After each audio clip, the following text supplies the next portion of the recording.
Pour nous, le label, c'est une continuité d'une démarche qu'on a depuis quelques années au niveau de l'hôpital.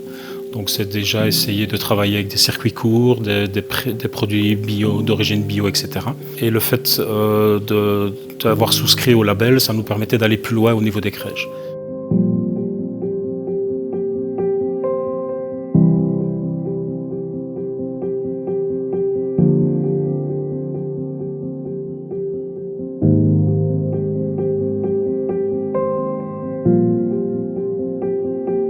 Nous, on dessert 5 crèches, ce qui représente à peu près 170-180 repas tous les jours. Nous, le but du label, c'était en fait de dynamiser un secteur, de dynamiser aussi une vision de la cuisine de collectivité qui est souvent un peu négative. La petite enfance est un secteur assez particulier où on doit être très exigeant au niveau de la réglementation, au niveau hygiène, mais aussi au niveau qualitatif. On doit leur faire goûter de nouveaux produits, leur faire goûter de nouvelles textures, de nouvelles préparations, puisque ça va les ouvrir à des goûts pour le futur. Nous avons toujours fait attention aux besoins des enfants à la crèche et notamment au niveau de la qualité de l'alimentation. Et donc, nous voulions aller plus loin dans la démarche en partenariat avec le CHBA parce que nous voulions répondre à des critères encore plus importants comme les circuits courts, l'alimentation durable, les légumes de saison, et une alimentation saine et équilibrée pour les enfants. Je pense que le premier avantage qu'on peut rencontrer, c'est de suivre les saisons.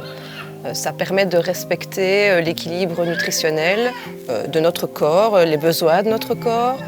Dans ce cadre-ci, nous avons intégré un menu végétarien par semaine, ce qui suit les recommandations de diminuer les protéines animales et donc de favoriser plus les ajouts de légumineuses, de céréales dans les menus. Pour nous, le label, c'est vraiment une reconnaissance du travail qu'on a fait d'abord en amont et puis qui a été présent dans les structures et qui l'est toujours.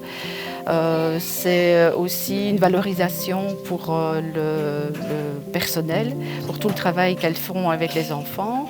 Et c'est aussi une visibilité pour les parents, une visibilité positive sur tout ce qu'on peut offrir aux enfants à la crèche, en tout cas par rapport à l'alimentation. Le plus été utile avec le label, c'est la gestion des déchets. Donc c'était quelque chose qu'on n'avait pas toujours bien perçu, que ce soit au niveau de la production, mais aussi au niveau du gaspillage alimentaire, à la distribution des repas. Le fait de faire cette analyse-là, ça nous a été très bénéfique parce que ça nous a obligés à repenser certaines pratiques au niveau de préparation, au niveau d'achat, au niveau de commande. Le fait d'avoir 2 radis, c'est quand même pas mal de critères, pas mal d'exigences, pas mal de choses à mettre en place. C'est faisable, c'est accessible, c'est réalisable, c'est pas spécialement un coût financier démesuré, c'est ce qu'on paye d'un côté, on le récupère de l'autre. Donc je trouve que l'obtention de 2 radis était quelque chose de faisable et de réalisable.